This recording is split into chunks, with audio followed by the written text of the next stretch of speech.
The question I think about often is, if there's a group of people and all of them are sick, does anyone actually know that they're sick?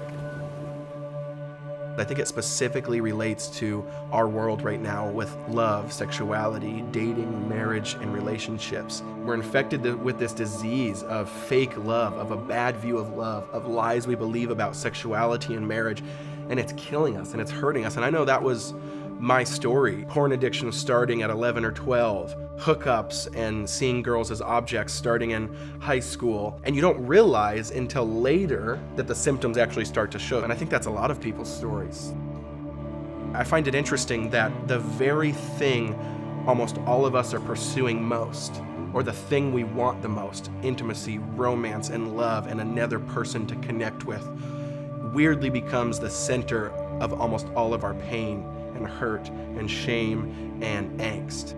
What if there's a better way? And so I think a lot of times in the Christian culture, we make a lot of decisions out of fear and not wanting to look like the culture or make those mistakes.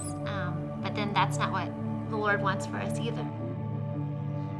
I really wanted to be married, and that's a good desire, but I wanted it so much that it really became an idol in my life. And then I think because my real life wasn't happening, there weren't guys pursuing me, I started to have an eating disorder. And it started because I would look around and I would see all these beautiful girls that are dating guys, and most of them were skinny. And so I started to believe this lie that skinny equals beautiful.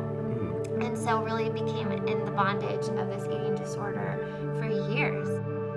He wants us to have freedom and joy, to live this abounding life. And relationships and sexuality are a good thing, and He created it. And so how to have wisdom in it and joy in it, but not living in fear. At what point can we finally admit it's not working? Is there a better way? Is there a third way? Is there a way that leads to joy, intimacy, life, vitality, peace, and blessing and flourishing?